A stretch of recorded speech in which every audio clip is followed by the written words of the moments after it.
Audio आ रही है क्या? मेरी ऑडियो क्लियर है? स्क्रीन क्लियर है?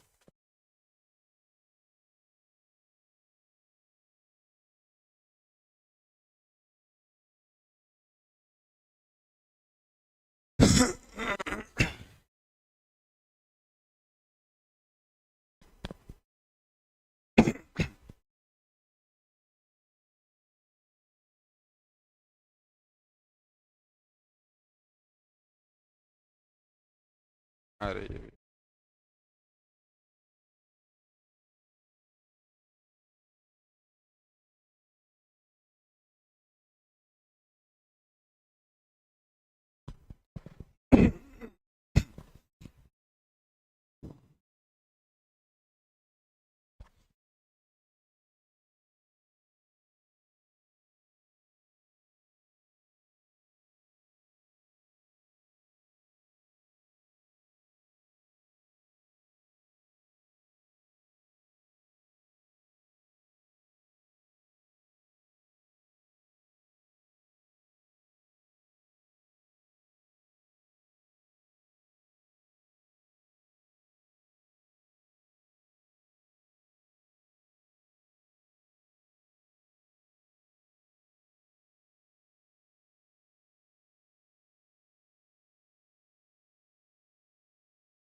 तो hello.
Hello. Hello.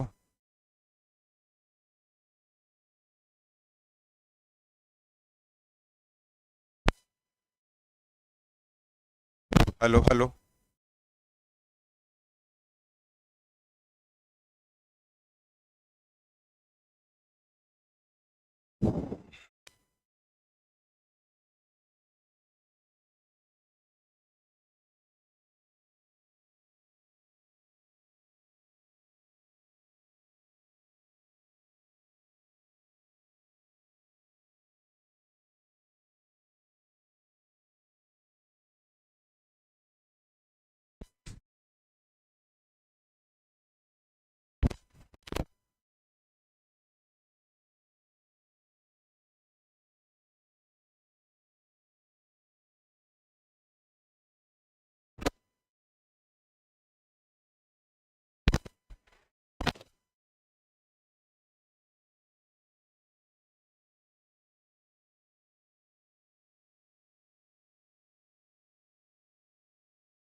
Hello hello hello, आ गई क्या?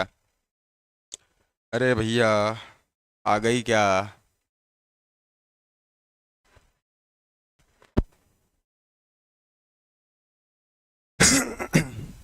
आ रही आ रही, अब आ रही बाबू, आ रही।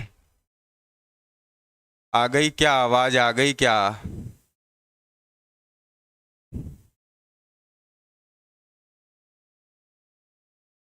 क्या अब मैं सुनाई दे रहा हूं आपको?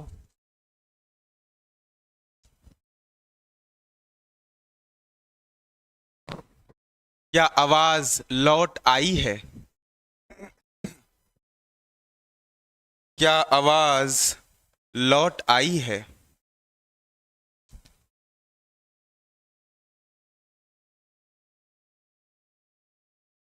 आ गई है सर, आवाज आ गई है आपकी। मैं क्या बोल रहा था, सबसे पहले तो आपका स्वागत है आपके अपने चैनल टीचर्स एकेडमी पर। और 2 बजे से मैं आपको बता रहा था कि हम पढ़ते हैं सर एनसीईआरटी। क्यों पढ़ते हैं सर एनसीईआरटी? क्योंकि सरकारी परीक्षाओं में एनसीईआरटी सरकारी पुस्तिका है। जो एग्जाम बना रहा है वो अपनी किताब से तो सवाल बनाएगा ही सर। 20 से 80% तक इसका वेटेज है, अलग अलग एग्जाम्स में अलग अलग वेटेज है, लेकिन मिनिमम 20 मैक्सिमम 80% तक आपको एनसीईआरटी फ्री कर देती है सवालों को लेकर के।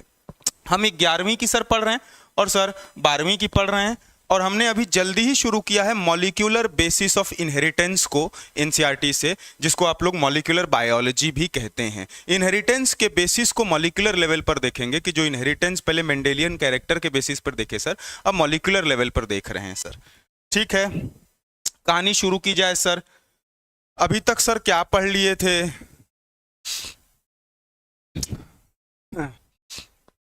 अभी तक सर क्या पढ़ लिए थे? हम लोग को पता है पिछली 2 क्लास हुई है, बिल्कुल बेसिक बेसिक चला है। पहले क्लास में मैं आप लोगों को न्यूक्लिक एसिड के बारे में बता रहा था कि न्यूक्लिक एसिड 2 तरीके के होते हैं सर।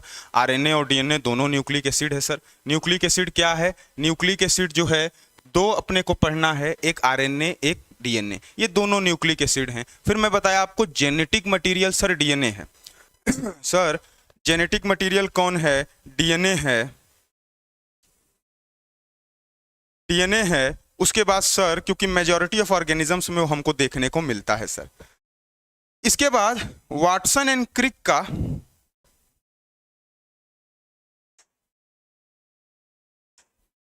हम लोग Watson and Crick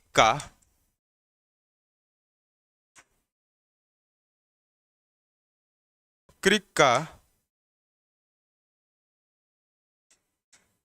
double helix model पढ़ रहे हैं सर। डबल हेलिक्स मॉडल पढ़ रहे हैं। कल इसके बारे में मैं आपको स्टेटमेंट्स कुछ इसकी जो हैं वो लिखवा दिया था। आज डीएनए का स्ट्रक्चर बताऊंगा, बनाऊंगा उसको और आपको समझाऊंगा। मेरे नजरिए से आप समझिए कि डीएनए क्या होता है, कैसे होता है। डबल वाटसन एंड क्रिक के डबल हेलिक्स मॉडल में अभी तक अपने को कुछ कुछ बातें पता चल गई हैं सर। क्या क्या बातें पता चल गई हैं सर? पहली चीज, 2 पॉलीन्यूक्लियोटाइड चेन का बना होगा। एक पॉलीन्यूक्लियोटाइड चेन इधर आएगी, एक पॉलीन्यूक्लियोटाइड चेन इधर आएगी। 2 पॉलीन्यूक्लियोटाइड, मान लीजिए ये एक न्यूक्लियोटाइड है। आपको पता है न्यूक्लियोटाइड में शुगर भी होता है और फास्फेट भी होता है। न्यूक्लियोटाइड में क्या होता है? इसमें सर नाइट्रोजन बेसेस आपके होते ही हैं। नाइट्रोजन बेसेस में आपको पता है, अगर डीएनए की बात करूं तो एडेनिन, गुआनिन, साइटोसिन, थाइमिन। और आरएनए की बात कर दूं तो एडेनिन, गुआनिन, साइटोसिन, यूरासिल। ठीक है, बहरहाल अभी अपन चर्चा किसकी कर रहे हैं? डीएनए की कर रहे हैं। तो सर हम लोग डीएनए में जानते हैं AGCT होता है। ठीक बात है। इसमें अगर मैं सर पेंटोस शुगर होता है उसको जोड़ता हूं और साथ में फास्फेट का एक ग्रुप जोड़ देता हूं, तो ये अपनी पूरी कहानी हो जाती है न्यूक्लियोटाइड की। इसी न्यूक्लियोटाइड से मान लीजिए ये न्यूक्लियोटाइड है मेरे इस तरफ, ये एक तरफ अलग कलर है, डार्क कलर है, एक तरफ वाइट कलर है। ये इस तरफ मेरे डार्क वाले कलर पर क्या जुड़ा है? फास्फेट जुड़ा है। ये फास्फेट मैंने जोड़ दिया। और लाइट वाले साइड पर क्या जुड़ा है सर? आकर के जुड़ा है, लाइट वाले साइड पे क्या जुड़ा है सर? ये नाइट्रोजन बेस जुड़ा है सर। एक तरफ नाइट्रोजन बेस, एक तरफ फास्फेट जोड़ दिया।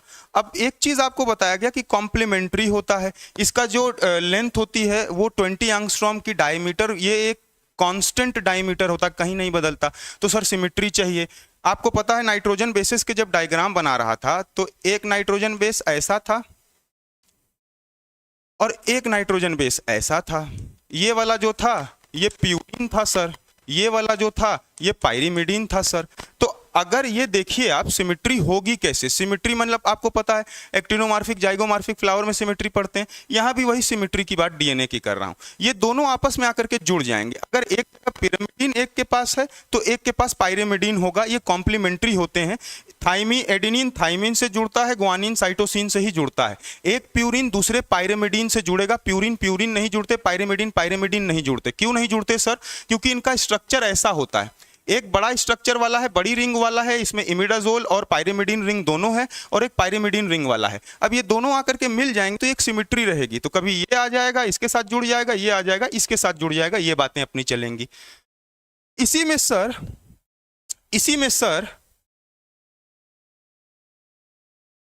सर मैं आपको बता रहा था कि एक प्यूरिन एक पिरामिडीन से जो जुड़ेगा, एक प्यूरिन एक पायरिमिडीन से हाइड्रोजन बॉन्ड की मदद से जुड़ता है। ये hydrogen bond extra stability provide करते हैं। ठीक है सर, डीएनए के स्ट्रक्चर को बनाते हैं। आइए हम लोग मिल करके डबल हेलिक्स मॉडल जो है उसमें जो डीएनए आया था, सबसे पहले पेंटोज शुगर को बना लेता हूं।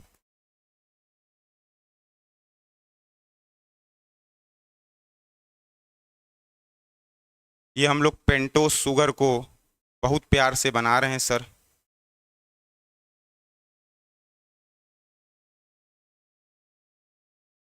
ये सर हम लोग पेंटोज शुगर को बहुत प्यार से बना रहे हैं सर। आपको पता है ये पेंटोज शुगर है। पेंटोज क्यों कहते हैं सर? इसके पास 5 कार्बन हैं। कैसे? एक यहाँ ग्रुप लगा है, ये H, और यहाँ OH लगेगा। OH जो होता है, O जो ग्रुप है वो डीऑक्सिलेटेड होगा, या तो चला जाएगा या रहेगा, ट्रांजिशन करेगा। केमिस्ट्री की अगर थोड़ी सी बात करूं तो अगर ऑक्सीजन का मॉलिक्यूल है तो वो दूसरे के साथ बॉन्ड बनाएगा, क्योंकि उसके पास भी वैलेंसी है, जिसको बॉन्ड बनाना उसके पास भी वैलेंसी है। तो थोड़ी सी अगर केमिस्ट्री की बात करें तो यहां होता है OH सर, यहां होता है सर, क्योंकि डीएनए है तो डीऑक्सी है तो HH आता है सर, यहां सर HOH आता है सर, और यहां सर क्या आता है CH2OH और H। ये क्या है? पेंटोज शुगर है सर। आप इसको पेंटोज शुगर क्यों कह रहे हैं सर? क्योंकि 5 कार्बन का है। देखिए, एक कार्बन ये, एक कार्बन ये, एक कार्बन ये, एक कार्बन ये और एक कार्बन ये 5 कार्बन है, इसीलिए इसको पेंटोज शुगर कहा जाता है। मैं वापिस से अपनी कहानी पे आता हूं। इसमें मुझे एक नाइट्रोजन बेस जोड़ना है और एक फास्फेट जोड़ना है। अब ये चीज अगर मैं यहां से हटाऊंगा नहीं और यहां से ये O हटाऊंगा नहीं, अल्कोहल के ग्रुप नहीं हटाऊंगा, ऑक्सीजन के ग्रुप को नहीं हटाऊंगा, तो ये कहानी होगी नहीं। तो इसको हटाते हैं सर। इसको क्या करते हैं सर? हटा देते हैं सर। ये हमारा चला जाएगा। क्यों हटा रहे हैं सर? क्योंकि हमको बॉन्ड बनाना है। कैसे सर? ये CH2 यहां सिर्फ रह गया और यहां क्या रह गया? सिर्फ यहां कुछ नहीं रहेगा। ठीक है, अब सर कहानी आगे जोड़ी जाए। अब मैं इससे ला करके पहले से नाइट्रोजन बेस जोड़ूंगा। ये नाइट्रोजन बेस को मैं जोड़ूंगा। नाइट्रोजन बेस डीएनए में 4 तरीके के, एक एडेनिन, एक ग्वानिन, एक साइटोसिन, एक थाइमिन। तो सर नाइट्रोजन बेस ना लिख करके अगर मैं इसको एडेनिन लिख दूं तो कोई समस्या नहीं आएगी। ये सर एडेनिन आ गया, नाइट्रोजन बेस है सर, ठीक बात है। ये एडेनिन ला दिए सर आप, ठीक बात है। ये थोड़ा सा इसको और अच्छे कलर से लिखूं तो अच्छा दिखेगा। ये सर एडेनिन ला दिए सर, और यहां पर फास्फेट जोड़ूंगा, इसीलिए इसको यहां से हटाया है। ये वाले कार्बन पर आकर के क्या जुड़ेगा सर? फास्फेट जुड़ेगा अपना। फास्फेट कौन है? फास्फोरिक एसिड है। फास्फोरिक एसिड क्या होता है? H3PO4। ठीक है, H3PO4 वाला फास्फोरिक एसिड का फास्फेट ग्रुप यहां आकर के जुड़ जाएगा सर। बिल्कुल क्लियर बात है सर। अब सर ऐसी ही कहानी यहां पे भी होगी, यही सारे बॉन्ड जो इसमें है यहां पे भी होंगे। मैं बना नहीं रहा हूं लेकिन आप बना लीजिएगा। यहां मान लीजिए मैं ग्वानिन जोड़ दिया सर, यहाँ मान लीजिए मैं थाइमिन जोड़ दिया सर, और इसके साथ में सर यहाँ मैं एक और फास्फेट जोड़ दिया सर, यहाँ मैं एक और फास्फेट जोड़ दिया सर। अपनी जो अपनी जो इतनी कहानी है, इतनी कहानी, ये क्या है सर? ये एक न्यूक्लियोटाइड है। ये क्या है सर? ये एक न्यूक्लियोटाइड है। नाइट्रोजन बेस सुगर, ये सुगर है, नाइट्रोजन बेस सुगर फास्फेट, ये एक किसकी? न्यूक्लियोटाइड की कहानी। अब इसी के नीचे एक और न्यूक्लियोटाइड बना दिया गया, एक और न्यूक्लियोटाइड बना दिया गया, आपस में कनेक्टेड नहीं है सर, आपस में कनेक्टेड नहीं है सर, तो चेन नहीं होगी। चेन बनाना है, आपको पता है एक न्यूक्लियोटाइड तो सिर्फ मिलेगा नहीं डीएनए में, चेन ऑफ न्यूक्लियोटाइड्स में मिलते हैं, तो सर चेन बनाई जाए। चेन बनाएंगे सर तो क्या करेंगे? ये जो यहां वाला OH है तीसरे नंबर वाला सुगर के, ये दूसरे न्यूक्लियोटाइड के चेन के फास्फेट के साथ में आकर के क्या होगा? जुड़ेगा। ठीक बात है। तो इस OH को भी जाना पड़ेगा। क्यों सर जाना पड़ेगा? यहां बॉन्डिंग होगी, ये तीसरे नंबर का जो कार्बन है ये आकर के फास्फेट के साथ में जुड़ जाएगा दूसरे न्यूक्लियोटाइड के चेन से, जो दूसरा न्यूक्लियोटाइड का मॉलिक्यूल है उससे आकर के जुड़ जाएगा। यही कहानी तीसरे नंबर पे, ये 1 2 3 4 और ये 5 नंबर वाला CH2 जो यहाँ आता है, ये तीसरे नंबर पे फास्फेट आकर के जुड़ जाएगा सर। यहाँ तक की बात सर अपनी बिल्कुल क्लियर होती जा रही है। क्या कह रहे हैं सर? पेंटोस सुगर के पहले वाले कार्बन से ये जुड़ता है आपका नाइट्रोजन बेस। अगर प्यूरीन है, अगर प्यूरीन है तो 1,9 होता है, पायरिमिडीन है तो 1,1 होता है। क्या होता है sir? Glycosidic linkage, glycosidic linkage. और ग्लाइकोसिडिक लिंकेज होता है तो इस बांड को मैं ग्लाइकोसिडिक बांड कह सकता हूं, कोई किसी को समस्या आपत्ति कुछ नहीं। ये वाले बांड के बारे में सर आपको बताया था मैं, फास्फेट और सुगर के बीच का 5th पोजीशन से जो जुड़ा है उसका कौन सा बॉन्ड रहेगा? फास्फो एस्टर बॉन्ड रहता है सर, फास्फो एस्टर बॉन्ड रहता है सर। ठीक बात है। ये एक बॉन्ड सर अपने को नया दिख रहा है, ये वाला बॉन्ड नया दिख रहा है, देखिए अलग कलर से बनाया हूं, ये वाला बॉन्ड अलग दिख रहा है सर। ये जो लाल रंग वाला बॉन्ड है ये कौन है सर? ये फॉस्फोडाइस्टर बॉन्ड है। ये 2 ईस्टर बॉन्ड के बीच में आता है बॉन्ड। चेन के अंदर 2 ईस्टर बॉन्ड होते हैं, एक ये देखिए ईस्टर बॉन्ड दिख रहा है फॉस्फो ईस्टर बॉन्ड, एक ये फॉस्फो ईस्टर बॉन्ड दिख रहा है, 2 फॉस्फो ईस्टर के बीच में आ रहा है, इसीलिए फॉस्फोडाइस्टर बॉन्ड कहते हैं इसको। ये कौन सा बॉन्ड है सर? फॉस्फोडाइस्टर बॉन्ड है सर। ठीक बात है। यहां तक बात क्लियर है क्या? यहां तक बात क्लियर है क्या?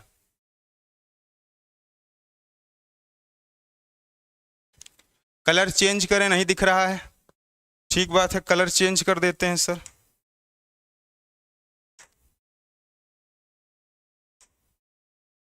कलर चेंज कर देते हैं, कलर रहेगा थोड़ा रंगीन रहेगा तो मजा आता है। ये देखिए रेड वाला है, ये एक बॉन्ड यहाँ बनाया हूं, ये रेड और ब्लू कलर में है, एक ये बॉन्ड यहाँ बनाया हूं, इसको फॉस्फोडाइस्टर लिखा हूं।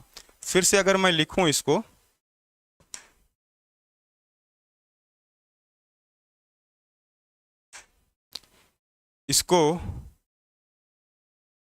फिर से अगर मैं लिखूं, एक बॉन्ड ये पहले से बना है,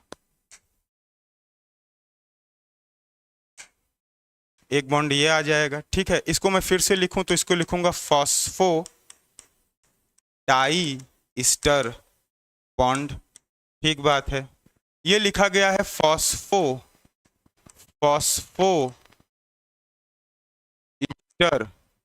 बॉन्ड।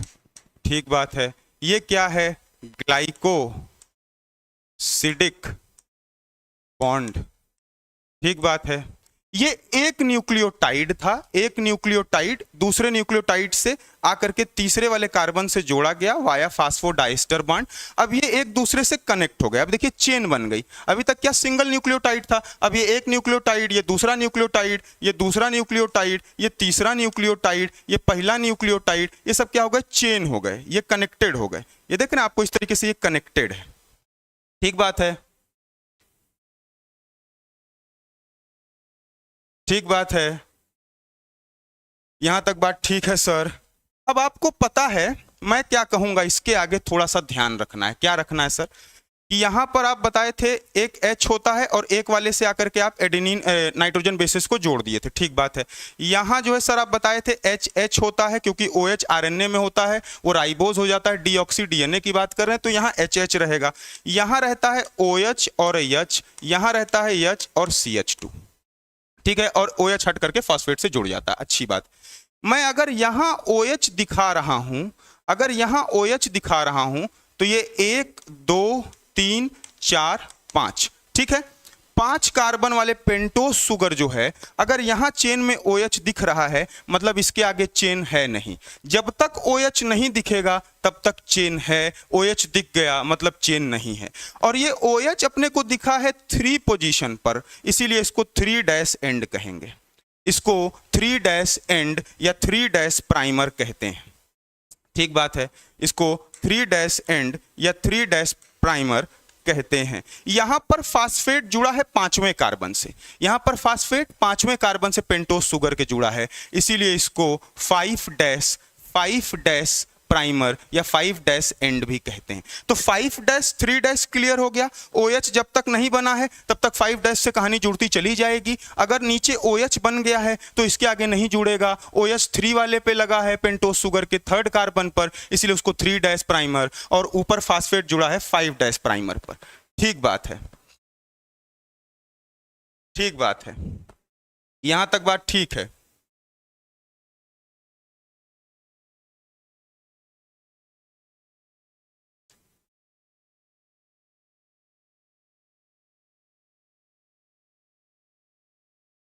बोर्ड का कलर अब आधा भैया बना दिया है तो पूरा बना लेने दीजिए, बोर्ड का कलर चेंज कर दूंगा, ठीक है।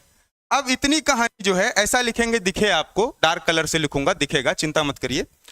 ये एक न्यूक्लियोटाइड, ये दूसरा न्यूक्लियोटाइड, ये तीसरा न्यूक्लियोटाइड, इन न्यूक्लियोटाइड का ये 5' एंड ये 3' एंड, 2 फास्फो ईस्टर बांड के बीच का जो बांड है उसको फास्फो डाइस्टर बांड कहते हैं, ठीक बात है। यहां तक बात अपनी क्या है, क्लियर है सर। इसके बाद आपको पता है कॉम्प्लीमेंट्री मैं बोल रहा हूं क्योंकि यही चीज यहां पैरेलल आकर के लगेगी। तो अगर मैं डायग्राम बनाऊं तो किस तरीके से बनाऊंगा, यहां शुगर आ जाएगा, ये हो गया सर, यहां पेंटोस शुगर आ जाएगा सर, यहां पेंटोस शुगर आ जाएगा सर, ठीक है। ये 3 पेंटोस शुगर यहां और आ गए। अब आपको पता है इस तरफ क्या जुड़ेगा, 5वें वाले पे फास्फेट जुड़ेगा सर, इस वाले पे क्या जुड़ रहा है सर, फास्फेट जुड़ रहा है सर, इस वाले पे क्या जुड़ रहा है, फास्फेट जुड़ रहा है सर। पहले वाले पे क्या जुड़ेगा सर, पहले वाले पे क्या जुड़ेगा सर, नाइट्रोजन बेस जुड़ेगा। अब इसको इसके साथ में रखना है, ये बैकबोन है, इसके आगे ऐसा है एक मॉलिक्यूल और आएगा, 2 पॉलीपेप्टाइड पॉलीन्यूक्लियोटाइड चेन का बना होता है, 2 पॉलीन्यूक्लियोटाइड चेन होती है, एक ये पॉलीन्यूक्लियोटाइड चेन को बना दिया, एक ये पॉलीन्यूक्लियोटाइड चेन को बना दिया सर। अब यहां पर क्या आकर के जुड़ेगा, अब ये कॉम्प्लीमेंट्री है, कॉम्प्लीमेंट्री मतलब हमेशा ए के आगे क्या आएगा, टी आएगा, जी के आगे क्या आएगा, सी आएगा, ठीक है। तो यहां पर टी आ जाएगा सर, और इन दोनों के बीच में होते हैं 2 हाइड्रोजन के बॉन्ड। यहां पर जी था सर तो यहां पर क्या आ जाएगा, सी आ जाएगा सर, इन दोनों के बीच में 3 हाइड्रोजन बॉन्ड। यहां पर टी है तो यहां पर क्या आ जाएगा सर, यहां पर टी है तो यहां पर सर आपका आ जाएगा ए, और दोनों के बीच में 2 हाइड्रोजन बॉन्ड। ये एक और चेन पॉलीपेप्टाइड की आ गई, ये पहला कार्बन, ये दूसरा कार्बन, ये तीसरा कार्बन, ये चौथा कार्बन, और ये यहीं पर जो CH2 जिससे फॉस्फेट जुड़ता है ये 5वां कार्बन, ठीक है। यही कहानी यहाँ भी, यही कहानी यहाँ भी, 1 2 3 4, और ये 5वां जो आकर के जुड़ेगा, यहीं पर 5वां कार्बन रहता है जिससे आकर के ये फास्फेट जुड़ जाता है आपका। तो ये 1 2 3 4, और इसको यहाँ CH2 लिख करके 5 लिखूं तो ज्यादा बेहतर, ठीक बात। ये क्या हो गया सर, एक और चेन आ गई। अब आपको पता है यहाँ कुछ नहीं है तो तीसरे पोजीशन पर यहाँ जो रहेगा ये OH H H H H और ये CH2। ये देखिए OH फिर यहाँ खाली रहेगा, क्यों, क्योंकि इसके ऊपर से चेन नहीं है, चेन इसके नीचे से बनना शुरू हुई है। इसके तीसरे वाले पर, पहला दूसरा तीसरा, तीसरे वाले पर आकर के फास्फेट जुड़ेगा सर, तीसरे वाले पर आकर के फास्फेट जुड़ेगा सर। ये कौन सा बॉन्ड है सर, ये फास्फेट और शुगर के बीच का कौन सा बॉन्ड है, फॉस्फो ईस्टर बॉन्ड है, फॉस्फो ईस्टर बॉन्ड है, और सर ये दो फास्फोइस्टर के बीच का, एक फास्फोइस्टर ये, एक फास्फोइस्टर ये, इन दोनों के बीच का जो बॉन्ड है उसको फास्फोडाइस्टर बॉन्ड कह देंगे, फास्फोडाइएस्टर बॉन्ड कह देंगे। ये जो दो आपस में लगे हैं ये हाइड्रोजन बॉन्ड हैं। ये हाइड्रोजन बॉन्ड किस लिए होते हैं सर? एक्स्ट्रा स्टेबिलिटी के लिए, एक्स्ट्रा स्टेबिलिटी के लिए। ठीक बात है सर। ये बना करके आ गई एक चेन आपकी, और ये दूसरी चेन आपकी किसकी? न्यूक्लियोटाइड की। यही डबल हेलिकल मॉडल है डीएनए का। देखिएगा आप, अब देखिए, अब देखिए मैं कहना क्या चाह रहा हूं, अब देखिए मैं कहना क्या चाह रहा हूं आपसे। ये डबल हेलिकल मॉडल आ गया। ये जो इतना हिस्सा था, ये जो इतना हिस्सा था, ये क्या था सर? न्यूक्लियोटाइड था। ये न्यूक्लियोटाइड था सर। एक न्यूक्लियोटाइड दूसरे न्यूक्लियोटाइड से जुड़ेगा तभी बनेगी चेन। जुड़ा किससे? फास्फोडाइस्टर बॉन्ड से। तीसरे पोजीशन पर जुड़ता है, तीसरे पोजीशन पर जुड़ता है सर। ये एक आपस में जुड़ते चले गए। एक फास्फेट पांचवें कार्बन से पेंटोस के जुड़ा, एक फास्फेट तीसरे कार्बन से पेंटोस शुगर के जुड़ा। ये चेन बना लिए सर। ये एक चेन हो गई। यहाँ पर पांचवें कार्बन पर जुड़ता है, चेन यहीं से शुरू होती है, इसीलिए ये 5' एंड होता है। यहाँ पर OH तीसरे नंबर पर खाली है, यानी इसके आगे चेन अभी है और हम बना सकते हैं, तो ये 3' एंड होता है। उसी तरीके से कॉम्प्लीमेंट्री है, तो एक नाइट्रोजन के आगे दूसरा नाइट्रोजन बेस जो आकर के जुड़ेगा वो अलग रहेगा। कहने का मतलब सर, प्यूरीन के साथ में पायरिमिडीन जुड़ेगा, तो ये प्यूरीन के साथ में पायरिमिडीन जुड़ गया। अब अगर AT के साथ में जुड़ता है, कॉम्प्लीमेंट्री है, हमेशा यही होगा। इन दोनों के बीच में दो हाइड्रोजन बॉन्ड रहेंगे। इन दोनों के बीच में सर दो हाइड्रोजन बॉन्ड रहते हैं।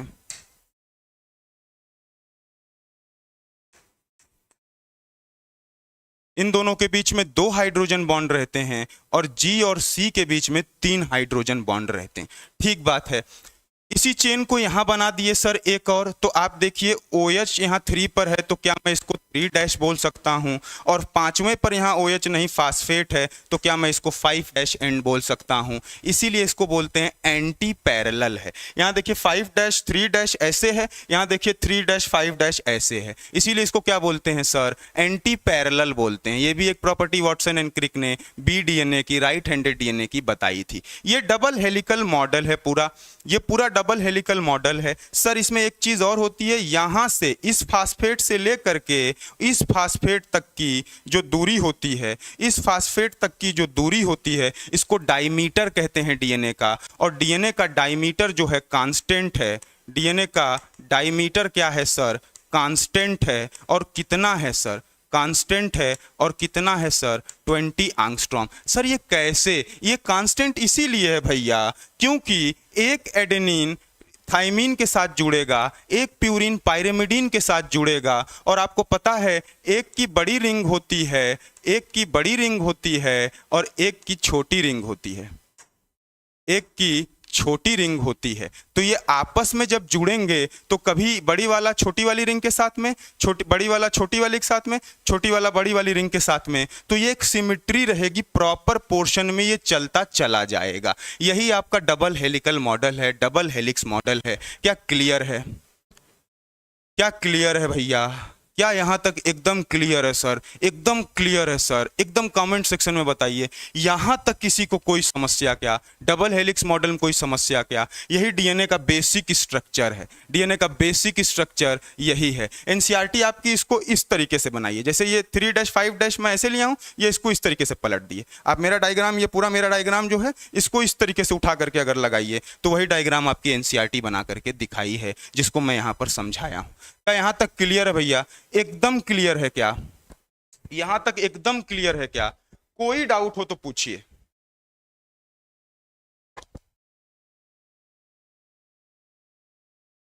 भूपेन जी कह रहे हैं एक बार और रिपीट करिए। बिल्कुल करेंगे। भूपेन जी कह रहे हैं सर एक बार और रिपीट करिए। एक बार और रिपीट करता हूं।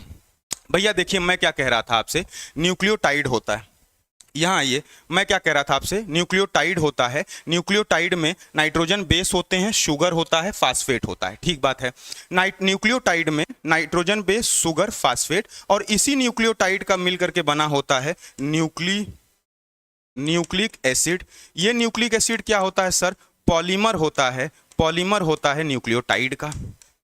ठीक बात है सर, ये भी बात ठीक है सर। इसी न्यूक्लियोटाइड में दो होते हैं सर, डीएनए होते हैं, और एक सर आरएनए होता है। दोनों न्यूक्लियोटाइड का ही मिलकर के बना होता है सर। एक नाइट्रोजन बेसिस में, यहाँ पर डीएनए में एक एडेनिन, ग्वानिन, साइटोसिन, थाइमिन होता है सर। ये जो है आपको पायरिमिडीन का, प्यूरिन का बेसिक स्ट्रक्चर है, जिसमें दो रिंग होती है, बड़ा होता है देखने में। एक पायरिमिडीन की रिंग होती है और एक इमिडाजोल की रिंग होती है, पिछले लेक्चर में बात हुई। और पायरिमिडीन की रिंग एक आपको छोटी सी बना करके दिखाई है। अब इसी न्यूक्लियोटाइड को मैं यहां बनाया हूं, ये ए तक जो है हिस्सा जो है, ये एक न्यूक्लियोटाइड, यानी फास्फेट आ गया, शुगर आ गया, नाइट्रोजन बेस आ गया, ये एक न्यूक्लियोटाइड हो गया।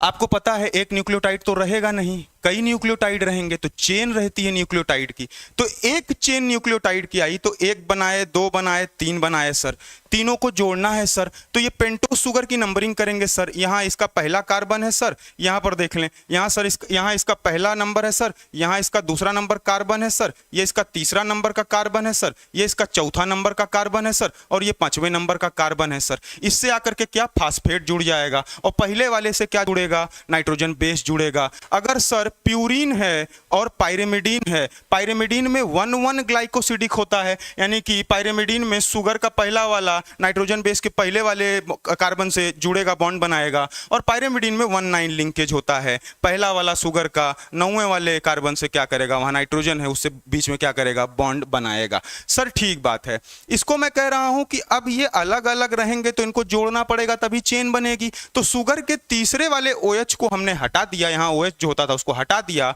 और उसी से यहाँ किसको जोड़ दिया, एक और फास्फेट को जोड़ दिया। ये जो दूसरे न्यूक्लियोटाइड का फास्फेट था, ये दूसरे न्यूक्लियोटाइड के तीसरे से जुड़ गया। अपने शुगर के पांचवें से फास्फेट जुड़ेगा, और चेन में दूसरे न्यूक्लियोटाइड के दूसरे शुगर से तीसरे से जुड़ेगा। एक बॉन्ड इन दोनों आपस में बनाएंगे, जिसको फास्फोएस्टर बॉन्ड कहते हैं। शुगर और फास्फेट के बीच का फास्फोएस्टर बॉन्ड है। ये अपने घर की कहानी है। अगर दूसरे के घर में कहानी आ जाएगी तो शुगर और फास्फेट के बीच का बॉन्ड कौन से कार्बन पे है, तीसरे वाले का है, उसको फास्फोडाइस्टर बॉन्ड बोलेंगे। अगर कहानी अपने घर की है, कहानी घर घर की आपको पता है, अगर अपने घर की है, इस न्यूक्लियोटाइड के घर की है, तो इसमें फास्फेट शुगर से 5वें नंबर पर बनाएगा, क्या बनाएगा, बॉन्ड। और अगर कहानी दूसरे के घर की हो गई, दूसरे न्यूक्लियोटाइड की हो गई, तो फास्फेट तीसरे वाले से आकर के जुड़ता है शुगर के, दूसरे के शुगर से, तो ये तीसरे से जुड़ेगा, एक बॉन्ड ये बनाएगा सर। एक बॉन्ड ये आपको दिख ही रहा है, ये फास्फोएस्टर बॉन्ड, ये फास्फोएस्टर बॉन्ड, इन दोनों के बीच में ये बॉन्ड आया है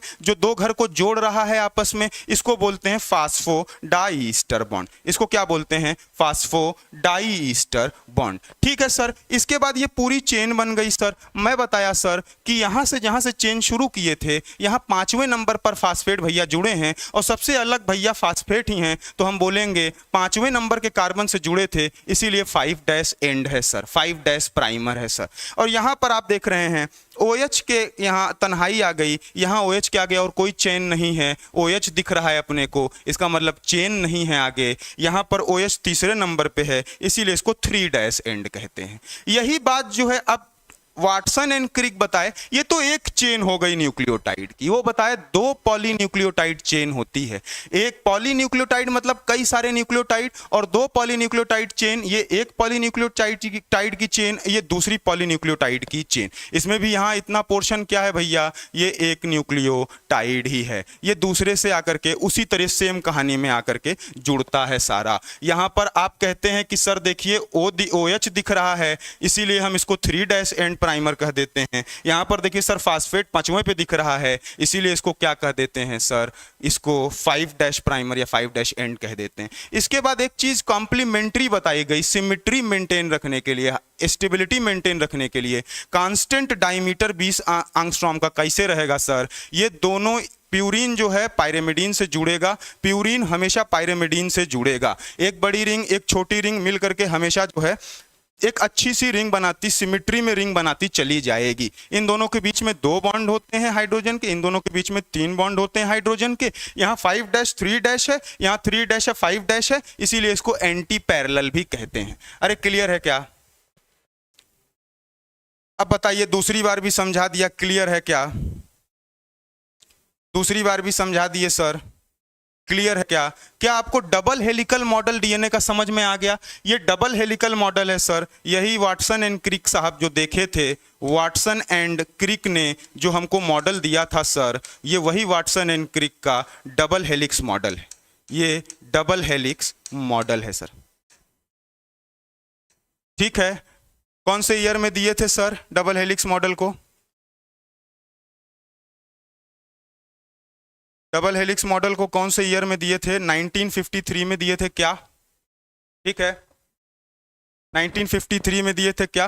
कोई भ्रम नहीं रखिए, कमेंट सेक्शन में पूछिए। यूट्यूब पे क्लास चल रही, पब्लिक क्लास चल रही, कोई तेज नहीं भागना है मुझको कहीं दौड़ करके ट्रेन पकड़ने नहीं जानी है, ठीक है। आप लोग के लिए आए हैं पब्लिक कि एक एक कंसेप्ट, एक एक चीज क्लियर क्रिस्टल रहे, आपको क्रिस्टल क्लियर रहे, कहीं से भी कोई भ्रम मत रखिएगा। जब तक आप क्लियर नहीं कर देंगे मैं आगे नहीं जाऊंगा, ठीक है, ठीक है।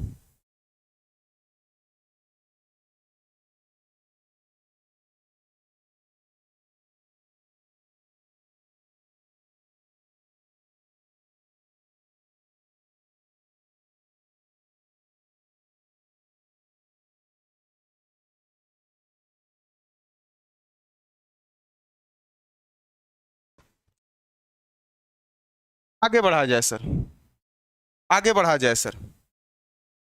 क्या मैं कह सकता हूं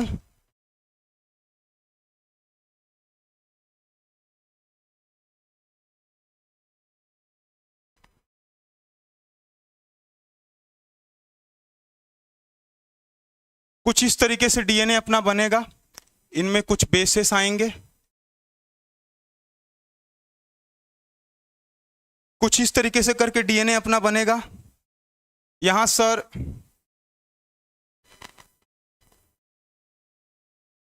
ये डीएनए जो अपना, जिसको हम लोग यहाँ इस डायग्राम में समझे हैं, ये डीएनए देखने में तो ऐसा लगेगा नहीं। ये डीएनए देखने में अपने को कैसा लगता है? ऐसा लगता है सर। यहाँ पता है आपको, ये ए यहाँ किससे जुड़ेगा? टी से जुड़ेगा, जी किससे जुड़ेगा? सी से जुड़ेगा। यहाँ 2 बॉन्ड रहेंगे सर, यहाँ 3 बॉन्ड रहेंगे सर, ठीक है। ऐसे ही कहानी चलती चली जाएगी। इसमें एक चीज होता है सर, ये जो चीज है, ये जो चीज है, ये बैकबोन है। बैकबोन डीएनए की बनी हुई होती है शुगर प्लस फास्फेट से।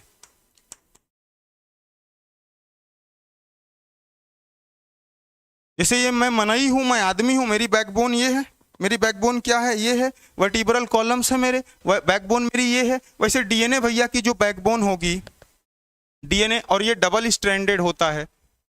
इसको और अच्छे से बनाइए सर, इसको और अच्छे से बनाइए ना, सुंदर सुंदर बनाइए ना।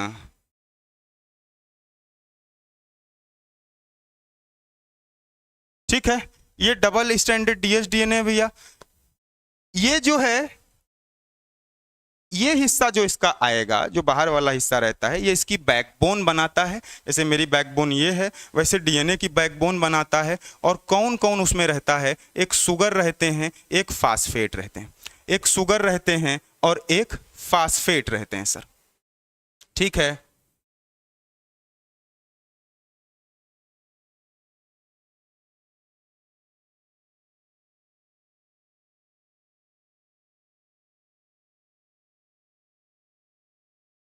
ये डीएनए है भैया, इसमें मैं कह रहा हूं शुगर और फास्फेट की क्या होगी? बैकबोन होगी। और इसके साथ में ये जो नाइट्रोजन बेसेस हैं, नाइट्रोजन बेसेस, और इसमें कौन कौन से नाइट्रोजन बेसेस रहेगा? Adenine, guanine, cytosine, thymine. ये नाइट्रोजन बेसेस प्रोजेक्टिंग इनसाइड रहेंगे, प्रोजेक्टिंग इनसाइड रहेंगे, ठीक है। इस तरीके से कुछ, ये जो डिस्टेंस डायमीटर बताया गया, ये डायमीटर कितना बताया गया सर? 20 एंगस्ट्रॉम बताया गया सर। इसके बाद सर एक चीज और अपने को बताई गई, ये जो है यहां से इस तरीके से आ रहा है सर। अब आप इसको यहाँ 5' एंड कहेंगे तो ये जो है ये यहाँ आके 3 डैश एंड हो जाएगा। आप इसको 3 डैश एंड कहेंगे तो ये यहाँ आकर के 5 डैश एंड हो जाएगा, जो कि एंटी पैरेलल है। यानी पहले पैरेलल चले कि नहीं अलग अलग रहा जाएगा, तुम्हारे साथ नहीं रहेंगे। उसके बाद कहे थोड़ी देर में मान गए, कहे नहीं ठीक है तुम सही कह रहे हो, हम तुम्हारे साथ रहेंगे, ठीक है। तो इस तरीके से आकर के मिल गए, देखिए मिल करके रहने लगे। फिर ये मिल करके, पहले अलग अलग थे फिर मिल करके रहने लगे, फिर अलग अलग थे फिर मिल मिल कर रहने लगे। कहने का मतलब पहले एंटी फिर पैरेलल, पहले एंटी, पहले अलग अलग हैं फिर एक हो गए, फिर अलग अलग हैं फिर एक हो गए, पहले एंटी फिर पैरेलल, ये एंटी पैरेलल हो गया। अब एक के सामने एडेनिन सामने थाइमीन आ रहा है, गुआनिन सामने साइटोसिन, यानी कि प्यूरिन के सामने, प्यूरिन्स के सामने हमेशा कौन आ रहा है सर, पायरिमिडीन्स आ रहे हैं। प्यूरिन्स के सामने हमेशा पायरिमिडीन्स आ रहे हैं। क्या यही कॉम्प्लीमेंट्री है? क्या यही कॉम्प्लीमेंट्री है? ठीक है, ठीक है, इतनी बातें क्लियर हैं सर। अभी भैया इसको डीएनए को इतना नहीं, अभी इस डीएनए को बहुत बड़ा लेंगे। ये डीएनए पता है आपको 2.2 मीटर का होता है, बहुत बड़ा होता है। अभी पैकेजिंग पढ़ेंगे, आज अगर नहीं शुरू होगी कल शुरू होगी पैकेजिंग, क्योंकि थोड़ी बहुत बेसिक चीजें और बची हैं। कल पैकेजिंग शुरू होगी, पैकेजिंग पढ़ाऊंगा। पैकेजिंग में आपको फील आ जाएगा कैसे पैकेजिंग आएगी। अब यही डीएनए जो है, ये डीएनए होता है एसिडिक, और आपको पता है ये डीएनए बहुत बड़ा होता है, छोटा तो होता नहीं सर, इतने में खड़ी है क्या डीएनए, बहुत बड़ा डीएनए होता है। तो उसको जो है न्यूक्लियोसोम एक आता है, आपको चर्चा आएगी, एक क्रोमैटिन चर्चा आएगी, एक क्रोमोसोम चर्चा आएगी, एक बॉल के तरह ऑक्टा 8 मॉलिक्यूल्स का बना हुआ बेसिक प्रोटीन का एक स्ट्रक्चर होता है, जिसके इर्द गिर्द डीएनए को लपेटते हैं। एक न्यूक्लियोसोम के 2 चक्कर जो है मारता है, वो बीट्स के तरह, बीट्स ऑन स्ट्रिंग दिखता है स्ट्रक्चर। पूरा पैकेजिंग आपको लगेगा सर हम लोग बैठ के पैकेजिंग करेंगे डीएनए की। पैकेजिंग का मतलब कैसे, डीएनए लाएंगे, डीएनए एसिडिक होता है, बेसिक वाले के साथ में लपेटेंगे, लपेट करके उसको अरेंज करेंगे, फिर ऐसे ऐसे शरीर के अंदर डेकोरेट करेंगे, और इसी की पैकेजिंग क्रोमोजोम तक के अंदर, क्रोमोजोम के अंदर तक ले करके पहुंचा देंगे उसको। फिर पूरा क्या हो जाएगी, पैकेजिंग हो जाएगी। प्रोकैरियोट में अलग पैकेजिंग होती है, यूकैरियोट में अलग पैकेजिंग होती है। मजा आएगा, अभी आपको ऐसे दिखाऊंगा निकाल करके कि पैकेजिंग कैसे की जाती है, ठीक है।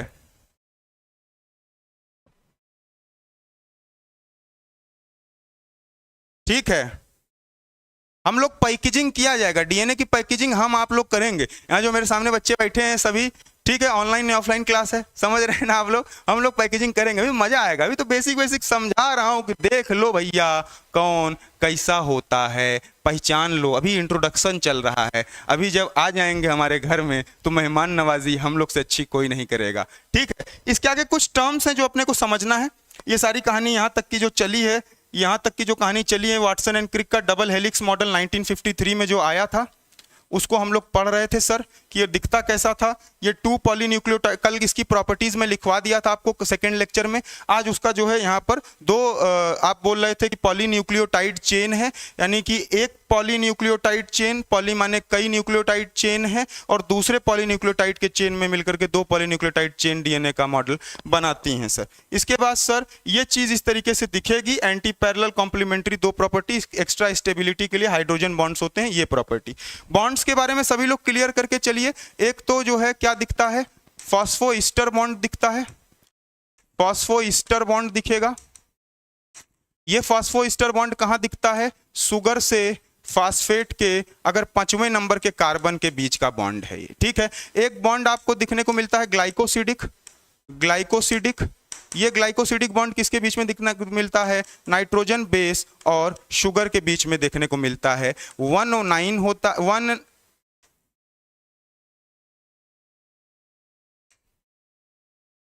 या तो 1,9 लिंकेज होगी या 1,1 लिंकेज होगी। 2 फॉस्फोईस्टर के बीच का जो बॉन्ड होता है, 2 फॉस्फोईस्टर के बीच का जो बॉन्ड होता है उसको फॉस्फोडाईईस्टर बॉन्ड कहते हैं, फॉस्फोडाईईस्टर बॉन्ड कहते हैं बिटवीन 2 फॉस्फोईस्टर, ठीक बात, ठीक है, बिटवीन 2 फॉस्फोईस्टर, ठीक बात है सर। आगे बढ़िए सर, आगे बढ़िए सर। एक चीज आप लोग लिखेंगे, 4 गाफ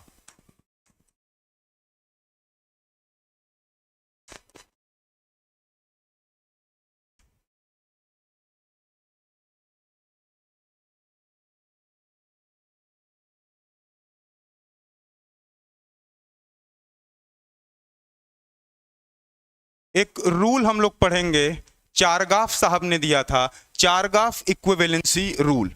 चारगाफ इक्विवेलेंसी रूल क्या कहता है सर? चारगाफ इक्विवेलेंसी रूल क्या कहता है sir?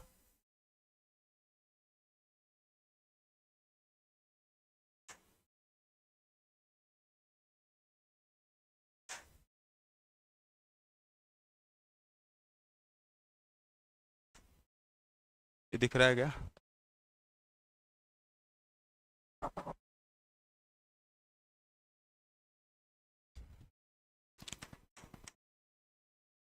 In double stranded DNA, कहां पर भैया? डबल स्ट्रैंडेड डीएनए में इन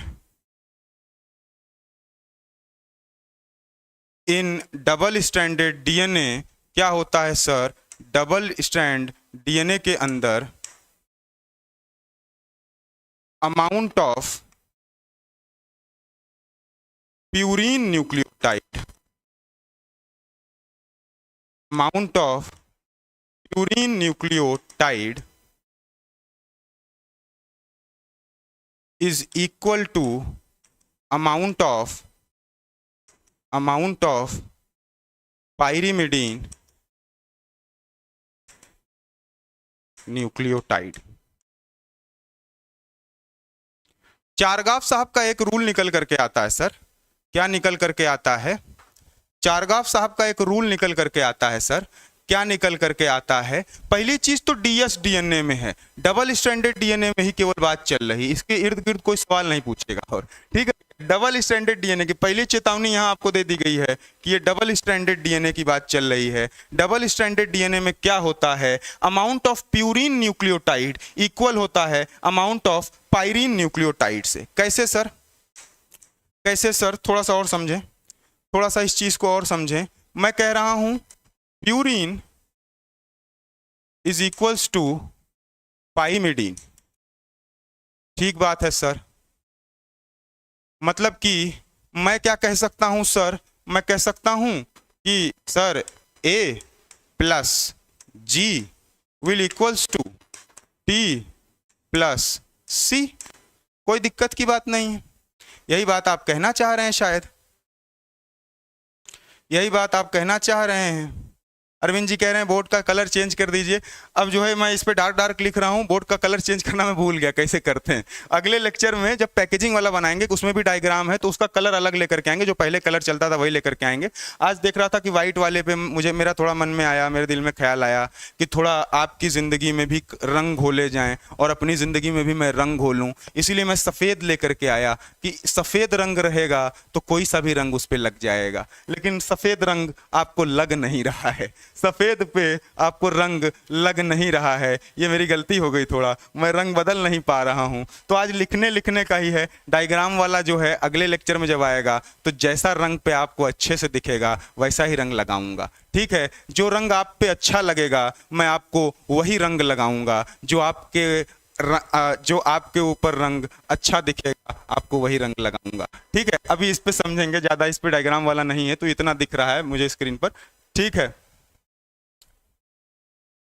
ठीक है। तो मैं क्या कह रहा हूं, हम लोग जो पढ़ रहे थे ये चारगाफ इक्विवेलेंसी रूल डीएस डीएनए के लिए है। Amount of purine nucleotide pairs, nucleotide pairs कोई बेस पेयर भी कह लीजिए, कोई समस्या नहीं है। चाहे मैं न्यूक्लियोटाइड का पेयर कहूं या बेस पेयर कहूं, कोई दिक्कत नहीं है। तो amount of purine nucleotide is equals to amount of pyrimidine nucleotide.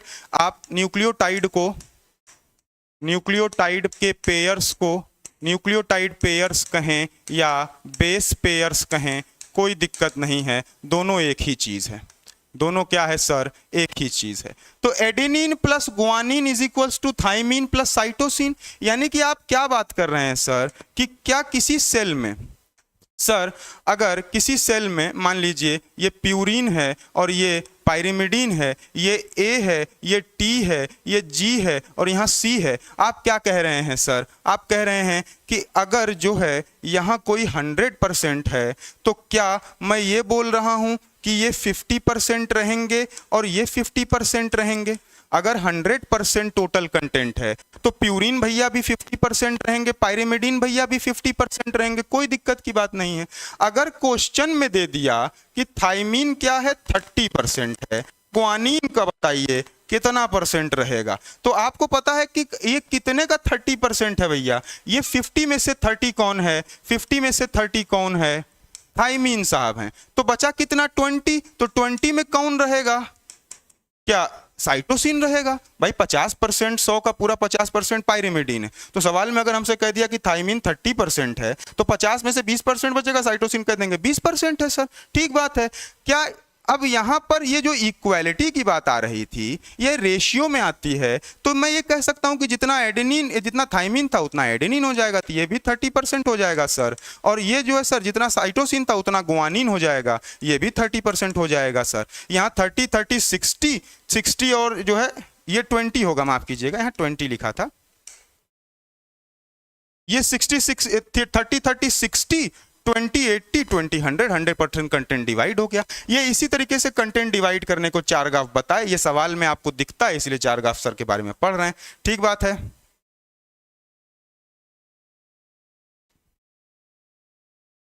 यानी कि सर मैं कह सकता हूं कि A plus G upon T plus C ये रेशियो कितना होगा, कांस्टेंट होगा, और वो इक्वल होगा किसके सर, 1 के।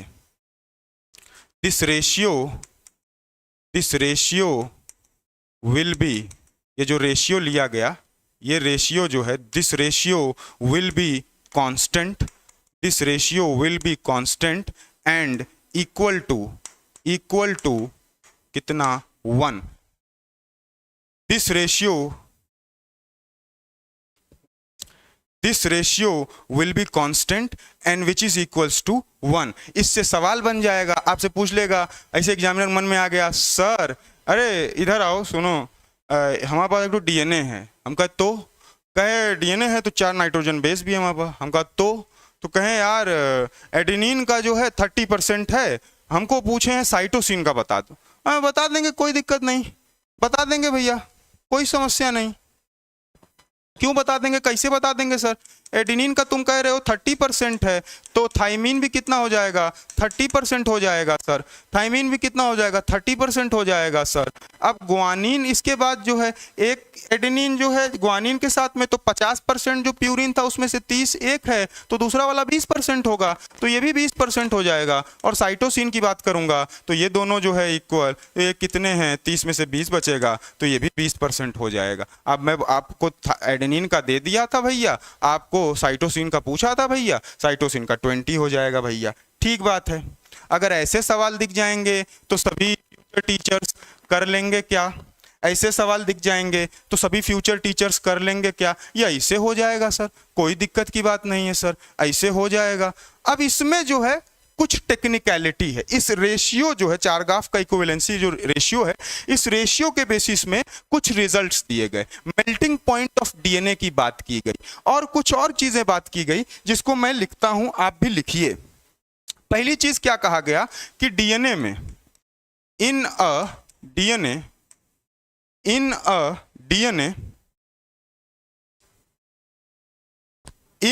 डीएनए क्या होता है, A प्लस टी कंटेंट जो है ये G प्लस सी कंटेंट से ज्यादा होता है। यानी कि मैं कह रहा हूं सर कि जो A प्लस टी का कंटेंट है डीएनए के अंदर, अब यहां थोड़ा समझिए, ध्यान दीजिए, डीएनए के अंदर मैं कह रहा हूं आपको कि adenine plus thymine A plus T का कंटेंट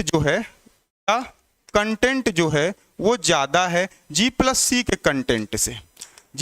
के कंटेंट से ज्यादा होता है सर। अगर इस तरीके की कहानी है तो डोमिनेट ये वाला करेगा, इसीलिए इसको एटीडीएनए कहते हैं, सर, ठीक बात है, इसको एटीडीएनए कहते हैं सर, ठीक बात है। और इसका जो बेस रेशियो होता है ये जो बेस रेशियो आप निकाल करके सर यहाँ लेकर के आए थे, कि इससे जो आप बता रहे थे कि रेशियो निकलेगा, इसका जो बेस रेशियो होता है, बेस रेशियो इस कंडीशन का जो होता है वो ज़्यादा होता है। Base ratio is greater than 1, एक से इज मोर देन 1 लिख लीजिए, इज मोर देन 1। ठीक है सर, इसका बेस रेशियो क्या होगा? जो 80 डीएनए, डीएनए में क्या देखने को मिलता है कि जो 80 कंटेंट है वो जीसी कंटेंट से ज्यादा होता है, इसीलिए इसको 80 डीएनए कह देते हैं सर। 80 डीएनए वाले का जो बेस रेशियो होता है सर वो ज्यादा होता है 1 से। पहली चीज, ये कहां देखने को मिलता है सर? ये सारी कहानी अपनी होती है सर यूकैरियोटिक डीएनए के अंदर। यूकैरियोटिक डीएनए जो होता है ये उसकी कहानी है सर। कि अगर आपसे सवाल में पूछ ले 80 डीएनए क्या है, कहां पर मिलेगा, एग्जांपल दे दिया यूकैरियोट प्रोकैरियोट के, आप मार देंगे जो यूकैरियोट वाला रहेगा उसको आंसर मार देंगे कि इसी को 80 डीएनए कहते हैं। ये पूरी इसकी कहानी हो गई। इसके बाद सर मान लीजिए अगर G प्लस सी का डीएनए के अंदर बात अपनी सारी चल रही है, एक डीएनए के अंदर बात अपनी सारी चल रही है, अगर A प्लस टी का कंटेंट G प्लस सी से ज्यादा है तो डीएनए 80 टाइप का होगा भैया, बेस रेशियो इसका 1 से ज्यादा होगा भैया, और भैया इसको यूकैरियोटिक डीएनए में ऐसी चीजें देखने को मिलती हैं भैया। दूसरी चीज बताइए सर, अगर G प्लस सी कंटेंट किससे, A प्लस टी कंटेंट से ज्यादा हो गया तो क्या इसको जीसी डीएनए बोल सकता हूं मैं? इसको जीसी टाइप का डीएनए बोल सकता हूं। ठीक बात है, जीसी टाइप का डीएनए बोल सकता हूं। और इसका बेस रेशियो क्या रहेगा? इसका बेस रेशियो होगा बेस रेशियो लेस देन 1। ठीक है, जीसी टाइप का डीएनए इसको बोल लीजिए, इसका बेस रेशियो क्या होगा सर? लेस देन 1 होगा सर। ये कहां पर देखने को मिलेगा सर? ये अपने को प्रोकैरियोटिक डीएनए के अंदर देखने को मिल जाएगा सर। कहां पर मिलेगा सर? प्रोकैरियोटिक डीएनए में देखने को मिल जाएगा। बेस रेशियो से, चार्गाफ इक्विवेलेंसी रूल से जो जो चीजें बताई गई आपको, देखिए यहां से कितना चीजें बता दिया गया आपको कि चार्गाफ की जो इक्विवेलेंसी थी, Chargaff equivalency amount of purine nucleotide is equals to amount of pyrimidine nucleotides, और प्यूरिन और पायरेमिडिन का जो रेशियो एक बनाया गया A plus G T plus C, उसको बताएगा कांस्टेंट रहेगा, लगभग 1 के अराउंड रहता है। लेकिन 2 डीएनए आते हैं, एक आता है यूकैरियोटिक डीएनए जहां पर ये बेस रेशियो 1 से ज्यादा रहता है क्योंकि 80 कंटेंट इसमें जीसी कंटेंट से ज्यादा रहता है। दूसरी चीज यहां पर बताया मैं आपको, जीसी कंटेंट जो है जिसमें ज्यादा रहता है वो प्रोकैरियोटिक रहते हैं और इसका बेस रेशियो लेस देन 1 रहता है सर। ठीक है सर, यहां तक बात क्लियर है सर। एक चीज सर मेल्टिंग पॉइंट बता दीजिए यहीं पर, इसी इक्विवेलेंसी से, चार्गाफ इक्विवेलेंसी से मेल्टिंग पॉइंट भी निकाली गई थी सर, वो भी बता दीजिए। तो मेल्टिंग पॉइंट की अगर मैं बात करूंगा, मैं अगर आपसे मेल्टिंग पॉइंट की बात करूंगा तो मैं बोलूंगा कि मेल्टिंग पॉइंट जीसी कंटेंट पर क्या करता है sir? Is dependent. GC content पर क्या है? मेल्टिंग पॉइंट डिपेंडेंट है, यानी कि जिसका जीसी कंटेंट ज्यादा होगा सर, क्या उसका मेल्टिंग पॉइंट भी ज्यादा होगा सर?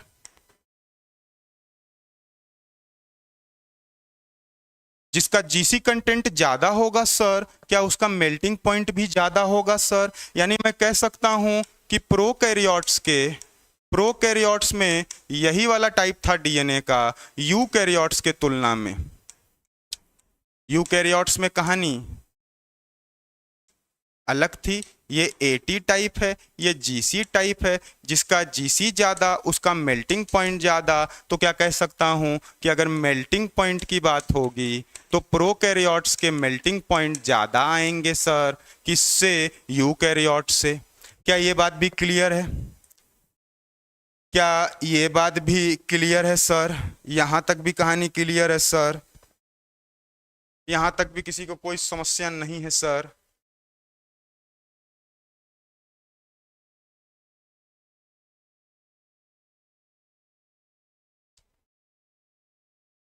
यहाँ तक भी कोई समस्या नहीं है सर, बिल्कुल नहीं है सर। आगे बढ़ा जाए। फिर एक प्रॉपर्टी आती है पैलिंड्रोमिक की, पैलिंड्रोमिक डीएनए। क्या होती है कहानी? दो साइंटिस्ट महोदय थे, एक साइंटिस्ट थे विल्सन और एक साइंटिस्ट थे थॉमस भैया। एक विल्सन भैया थे, एक विल्सन भैया थे और एक भैया थॉमस थे। ये दो भैया क्या कर रहे थे? डीएनए को, बी डीएनए को, जो इनका डीएनए था किसका, वाटसन एंड क्रिक का, इसी पे बहुत लोग स्टडी किए हैं, इसी बना करके सब आपको चिट्ठा खोल के रख दिया गया है, तो सब लोग एक एक चिट्ठी रिसर्च में पकड़ लेते हैं, इसी पे रिसर्च करते हैं। तो ये लोग रिसर्च कर रहे थे। तो ये लोग कब रिसर्च कर रहे थे? ये लोग कर रहे थे 1974 में। 1974 में ये लोग क्या कर रहे थे सर? रिसर्च कर रहे थे। 1974 है प्यारे बच्चों। 1974 में क्या कर रहे थे? रिसर्च कर रहे थे। रिसर्च कर रहे थे तो ये लोग देखे, क्या देखे सर? कि डीएनए में पैलिंड्रोमिक सीक्वेंस होती है। पैलिंड्रोमिक क्या होता है? जैसे मैडम है, ये क्या है? मैडम है, या जहाज है, जहाज है, मलयालम है। मलयालम की मुझे स्पेलिंग नहीं आती, मैं मलयालम नहीं लिखूंगा, लेकिन मलयालम भी है, ठीक है। मैडम है। अब जैसे मैडम है, यहां मैं मैडम अगर लिख दूं, ये मैडम लिखा हुआ है, मैं अगर यहां मैडम लिख दूं और फिर चाहे इसको इधर से पढ़िए या इधर से पढ़िए, क्या दोनों एक ही होगा? उल्टा सीधा एक समान है। इन्हें कहते दो अक्षर का मेरा नाम, तीन अक्षर का मेरा नाम, तीन अक्षर का मेरा नाम, उल्टा सीधा एक समान। मैं कौन हूं? जहाज हूं। क्या मैं जहाज को उल्टा लिखूं, सीधा लिखूं? वही बात है सर। चाहे इधर से लिखूं, चाहे उधर से लिखूं, चाहे इधर से पढ़ूं, चाहे उधर से पढ़ूं, क्या हर तरफ से खूबसूरत है? क्या हर तरफ से खूबसूरत है? तो ये जो खूबसूरत जहाज है, ये पैलिंड्रोमिक सीक्वेंस, इसी को बोलते हैं। तीन अक्षर का मेरा नाम, उल्टा सीधा एक समान। पांच अक्षर का मेरा नाम, उल्टा सीधा एक समान। ये लोग खेल रहे थे, विल्सन एंड थॉमस सर। इन लोगों को लगा कि सर यही क्या है, यही क्या है, यही क्या है? पैलिंड्रोम है। इन लोग को यही चीज भैया लोगों को डीएनए में देखने को मिली। इन दोनों भैया लोगों को यही चीज, विल्सन को और थॉमस को, यही चीज डीएनए में देखने को मिली। जब डीएनए में देखने को मिली तो क्या देखने को मिली? 5 डैश, एक मैं बना रहा हूं, GAATC3 डैश। एक चीज ये है, एक कोड ये लिख दिया गया, एक CTT आग लिख दूंगा, यहां 5 डैश, यहां 3 डैश। ठीक बात है। आपको पता है कॉम्प्लीमेंट्री है, जी का सी आएगा, ए का टी आएगा, ए का टी आएगा, टी का ए आएगा, टी का ए आएगा, सी का जी आएगा। ठीक बात है। क्यों सर? क्योंकि कॉम्प्लीमेंट्री होते हैं, कॉम्प्लीमेंट्री होते हैं सर। इधर 5 डैश है, इधर 3 डैश है, तो इधर सर 3 डैश रहेगा, इधर 5 डैश रहेगा। डबल हेलिक्स मॉडल आपको दिखा दिया हूं, एंटी पैरेलल हैं, कभी एंटी हैं कभी पैरेलल हैं। ठीक है, ये बात डीएनए की चल रही है। तो दो भैया अपने आए रिसर्च के दौरान, Wilson and Thomas. Wilson and Thomas को, अरे यार ये कैसा लिखते हो सर, ये कैसा लिखते हैं सर आप, ये कैसा लिखते हैं सर आप? ये थॉमस है भैया। विल्सन एंड थॉमस 1974 में क्या किए? बताए कि डीएनए की एक प्रॉपर्टी और है। क्या है सर? पैलिंड्रोमिक है सर। इसका 5 अक्षर का नाम हो, 6 अक्षर का नाम हो, 7 अक्षर का नाम हो, उल्टा सीधा एक समान है। और यही कहानी पूरी जो है चलती चली जाती है, यही कहानी पूरी चलती चली जाती है। बोलिए बोलिए, क्या क्लियर है? क्या क्लियर है? क्या ये इस तरीके का कोड एक आपको घटक का दिया, और ये बना रहा हूं क्यों, पैलिंड्रोमिक बता रहा हूं क्यों? सवाल पूछ लेता है। मान लीजिए आपसे सवाल पूछ लिया, GAATC दिया, 3 डैश, इधर दे दिया 5 डैश। सवाल आपसे बना दिया। सवाल क्या पूछ लिया? एक क्वेश्चन आपको दे देते हैं। हंसी मजाक बहुत करते हैं एग्जामिनर ना, तो एक सवाल दे देते हैं। कहते हैं कि a DNA code is given below, और एक डीएनए कोड आपको दे देंगे 5 डैश G AATTC 3 डैश। कहेंगे draw the other strand for the code. इस कोड के लिए जो दूसरा स्ट्रैंड है वो बनाइए। आप बिल्कुल बना लेंगे, डबल हेलिक्स वाला पढ़ कर क्या है सर, ये तो सब तो हम लोग के लिए हलवा है सर, हलवा है सर। ये सब तो क्या करेंगे सर, खाली सूजी गर्म कर लेंगे, चीनी के साथ में पानी डाल देंगे, जरा सा देसी घी डाल देंगे, हलवा है सर, बन जाएगा, बहुत प्रेम से खा लेंगे। ऐसा सवाल दिखेगा, हलवा है सर, डीएनए है एंटी पैरेलल, यहाँ 5 डैश तो यहाँ 3 डैश आ जाएगा, यहाँ जी है सर तो यहाँ सी आएगा, यहाँ ए है तो यहाँ टी आएगा, यहाँ टी है तो यहाँ क्या आएगा सर, सी आएगा, और यहाँ सी है तो यहाँ जी आ जाएगा। ये 3 डैश है तो ये 5 डैश है। क्या यही आंसर हो जाएगा? क्या यही आंसर हो जाएगा?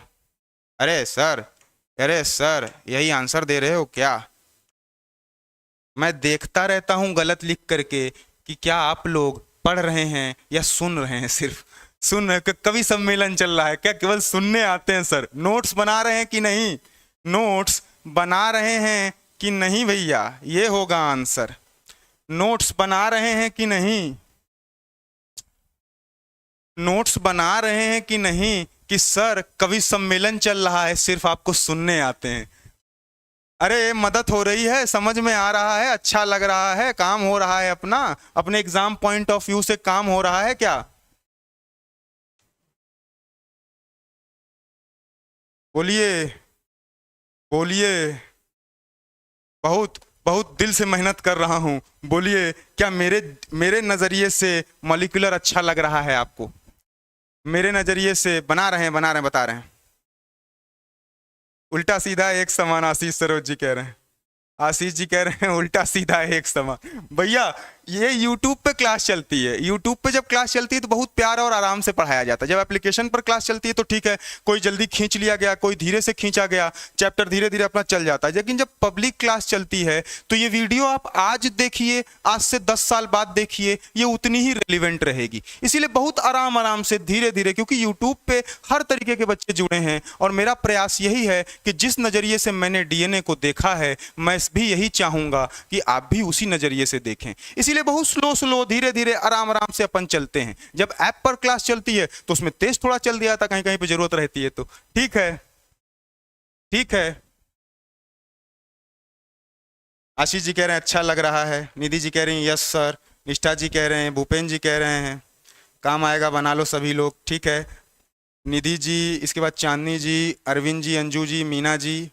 ठीक है, अच्छा लग रहा है सर। क्यों अच्छा लग रहा है सर? क्योंकि इससे काम हो रहा है मॉलिक्यूलर का। और आपको पता है 20% से लेकर के 80%, 20 से लेके 80% सवाल डायरेक्ट एनसीईआरटी से फ्रेम होंगे। और मैं तो इतना लेकर के चल रहा हूं कि मॉलिक्यूलर की ये जो वीडियो देख रहे हैं, कोई भी परीक्षा हो, टीजीटी की हो, पीजीटी की हो, किसी भी स्टेट की, भारत में 29 स्टेट है, 29 स्टेट की बात कर लें, चाहे यूपी की हो, चाहे राजस्थान की हो, चाहे बिहार की हो, चाहे मध्य प्रदेश की हो, चाहे छत्तीसगढ़ की हो, चाहे किसी राज्य की हो, चाहे किसी राज्य की हो, एनसीईआरटी से सवाल बनता है। क्योंकि ये सरकारी पुस्तिका है, गवर्नमेंट द्वारा ही चलाई जाती है, इसीलिए जरूरी है। और आपको इसीलिए पढ़ा रहे हैं, ये बहुत दूर तक जाएगी। मान लीजिए अभी टीजीटी पीजीटी पेपर लगे हैं, आप लोग जो है टीजीटी निकाल लिए, पीजीटी निकाल लिए, आपके पास क्वालिफिकेशन है, आपको लगेगा हमको सर असिस्टेंट प्रोफेसर भी दे दिया जाए, एक नौकरी तो अपने पास हो ही गई है, दूसरी नौकरी की तैयारी कर ली जाए। ग्रोथ के बारे में सभी लोग सोचते हैं,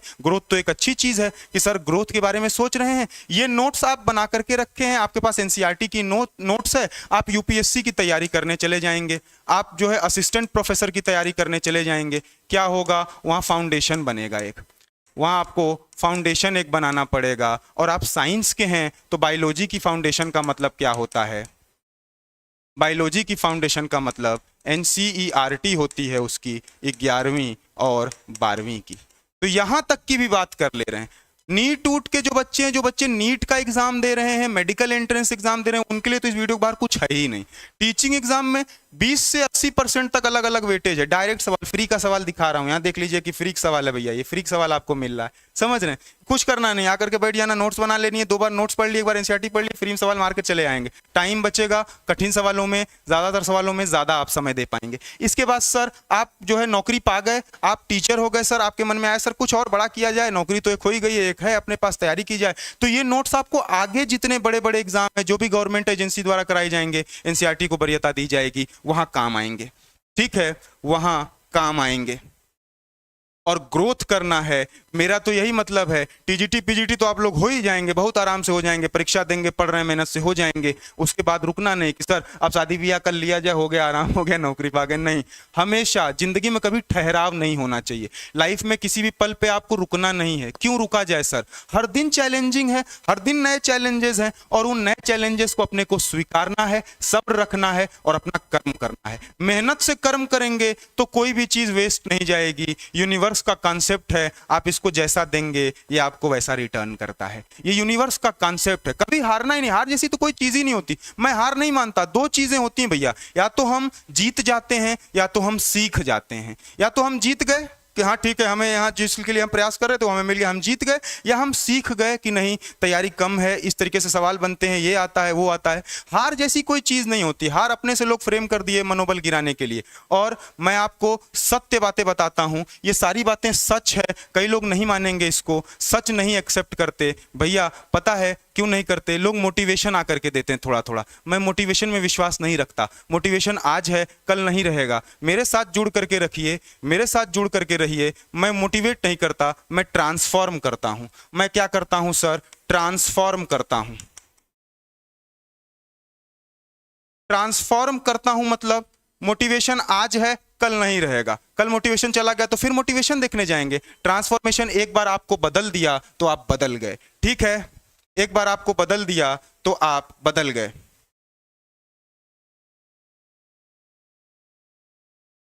ठीक है, ठीक है, यहां तक बातें क्लियर है क्या? इसीलिए हमेशा मोटिवेटेड रहिए या मत रहिए, लेकिन लक्ष्य के प्रति ट्रांसफॉर्मेटेड रहिए। ठीक है, लक्ष्य के प्रति ट्रांसफॉर्मेटेड रहिए कि सर 6 घंटे 4 घंटे 5 घंटे तो पढ़ना ही है, इसके बाद जो चीजें हैं वो बाद में होंगी, पहले पढ़ना है। बाकी 24 घंटे तो मैं भी आपसे नहीं कह रहा है कि पढ़िए। ठीक है, आगे बढ़ा जाए, आगे बढ़ा जाए, स्टार्ट किया जाए पैकेजिंग। आपको स्टार्ट किया जाए आपके साथ में पैकेजिंग ऑफ डीएनए। डीएनए की पैकेजिंग को शुरू किया जाए। लेकिन क्योंकि आज डीएनए हेलिक्स की पैकेजिंग को शुरू करना है, आज अपना समय हो गया है, इसीलिए इसको कल करेंगे। इसको क्या करेंगे? कल करेंगे। तब तक के लिए आप सभी को थैंक यू। लेकिन थोड़ी देर रुक जाइए, थोड़ा प्रचार कर लिया जाए। थोड़ी देर रुक जाइए सर, प्रचार आज नहीं किए हैं, थोड़ा प्रचार भी कर लिया जाए। आपको पता है कि अब आपकी तैयारी में पैसा नहीं बनेगा बाधा, क्योंकि इंस्टीट्यूट की तरफ से आपके लिए आता है एक course of the day, daily series होती है। आज जो सीरीज है वो टीजीटी पॉलिटिकल साइंस की है। आज का जो कोर्स ऑफ द डे है वो टीजीटी पॉलिटिकल साइंस का है। अगर आप टीजीटी पॉलिटिकल साइंस आज के डेट में लेते हैं तो 699 रुपए का ये आपको पड़ेगा। 24 घंटे का सिर्फ ऑफर रहता है, लेकिन कोर्स की वैलिडिटी 1 साल की होती है सर। कोर्स 1 साल तक वैलिड रहता है। रिकॉर्डेड क्लास होती है, प्रैक्टिस क्लास होती है, डाउट सेशन होता है, एडवांस नोट्स रहते हैं। इसके बाद एक चीज आपको पता है, नवरात्रि की आज अष्टमी है। वैसे तो अष्टमी नवमी कल एक ही दिन पड़ रही है, लेकिन अगर डेट वाइज चले तो आज अष्टमी है, कल नवमी। 2 दिन की नवरात्रि और बची है। देवी माता हमारे घर पर हैं और देवी माता निरंतर आपके ऊपर कृपा बरसा रही हैं। ये वो मुझसे आकर के बताती हैं कि आपके सभी विद्यार्थियों के ऊपर हम कृपा बरसा रहे हैं। इनफैक्ट सभी का ही कल्याण देवी माता करती हैं। तो देवी माता के आने पर हम लोग भी बहुत खुश थे। तो इंस्टीट्यूट एक ऑफर लेकर के आया था। ऑफर क्या था? नवरात्रि स्पेशल ऑफर था। ऑफर सर नवरात्रि स्पेशल था। 2 बैच थे, एक लक्ष्य फाउंडेशन बैच, एक स्वतंत्रता बैच। फाउंडेशन बैच है ये 2 साल वैलिडिटी का है, स्वतंत्रता बैच 1 साल की वैलिडिटी का कोर्स रहेगा। यानी आप लेते हैं तो आपका 2 साल तक एक्टिव रहेगा। कौन? लक्ष्य फाउंडेशन बैच। और अगर आप स्वतंत्रता बैच से जुड़ते हैं तो 1 साल तक एक्टिव रहेगा। इसके बाद सर इसमें सभी विषय उपलब्ध हैं, हमारे बायोलॉजी के भी उपलब्ध हैं। बायोलॉजी में आपको डॉक्टर सुमन सर के और सिन्हा सर के बैच उपलब्ध हैं। बायोलॉजी की अगर बात करूं तो ये 2 लोग वहां पर आपको बायोलॉजी पढ़ाते हैं। तो सभी विषय हैं, बायोलॉजी भी हैं। और किसके किसके लिए बैच है? एसटेट के लिए है, एनवीएस के लिए है, केवीएस के लिए है, जीआईसी के लिए है, असिस्टेंट प्रोफेसर के लिए, यूकेएलटी के लिए, ईएमआरएस के लिए है, एलटी के लिए है, पीजीटी के लिए है, टीजीटी के लिए है, DSSB के लिए है, बीपीएससी के लिए है, टीईटी के लिए है, यूके लेक्चरार के लिए, एमपीटेट के लिए। करना कुछ नहीं होता है, गूगल प्ले पे आपको जाना है, प्ले स्टोर पर जा करके ये ऑफर अभी बहुत बेहतरीन ऑफर चल रहा है। 2 नंबर दिए हुए हैं 9628959237 8318489291। अच्छा ऑफर चल रहा है आपके लिए, बहुत फायदेमंद है। माता रानी की थोड़ी सी और कृपा बरसा लीजिए, ठीक है। 2 दिन तक और रहेगा, संस्था में पता करके आप जुड़ सकते हैं बैच के साथ में। टीचर्स एकेडमी का गूगल प्ले से एप्लीकेशन जाके इंस्टॉल कर लीजिए, नंबर है, दोनों जुड़ जाइए और पढ़ाई और अच्छे से शुरू कर दीजिए। मेहनत आप कर रहे हैं और मेहनत करना शुरू कर दीजिए, ठीक है, ठीक है। इसी के साथ भैया सभी को थैंक यू। जब आंखों में अरमान लिया, मंजिल को अपना मान लिया, है मुश्किल क्या आसान क्या, जब ठान लिया तो ठान लिया। हम सब ने ठाना है आपको टीचर बनाना है, इंस्टीट्यूट ने ठाना है आपको टीचर बनाना है। हमारा यही लक्ष्य है और हम लक्ष्य के लिए लगातार प्रेरित हैं और लगातार मेहनत कर रहे हैं। तब तक कल मिलेंगे 2 बजे। कल 2 बजे क्लास होगी। कल आपको पता है 11 तारीख है, 12 को और 13 को हॉलीडे है, दशहरा है तो छुट्टी है, तो ये 2 दिन क्लास नहीं चलेगी। उसके बाद से फिर 2 बजे अपनी क्लास लगातार चलेगी। तो कल जो है 11 तारीख है, कल 2 बजे मिलते हैं। इसके आगे पैकेजिंग शुरू करेंगे, पैकेजिंग अपने को पढ़ना है, मिलते हैं। 2 दिन छुट्टी रहेगी, आप लोग इसका रिवाइज कर लीजिए, अच्छे से खत्म करते हैं। फिर इसका प्रैक्टिस सेट भी करवाऊंगा आपके एग्जाम के रिलेटेड, जितना इंपॉर्टेंट प्रैक्टिस सेट है, प्रैक्टिस सेट भी करेंगे। तब तक खुश रहिए, अपना ध्यान रखिए, आपका जो ध्यान रख रहा है उसका ध्यान रखिए, मुस्कुराते रहिए। All the very best. और भैया वीडियो लाइक कर दिया करिए, अगर आपको वीडियो पसंद आए तो वीडियो लाइक कर दिया करिए और चैनल सब्सक्राइब कर लीजिए, नए हैं तो। बहुत सारी हेल्पफुल सीरीज लगातार इस चैनल पर आपको मिल रही है, तो बहुत मज़ा आएगा, आपकी तैयारी और अच्छी आसान होती चली जाएगी। चैनल को सब्सक्राइब कर लिया करिए, वीडियो को लाइक कर दिया करिए और कमेंट करके बताया करिए। अगर कोई चीज़ समझ में आए तो भी बताया करिए, नहीं समझ में आए तो भी बताया करिए। हम काम ही इसीलिए कर रहे हैं कि आपको और बेहतर समझा सकें, ठीक है। धन्यवाद।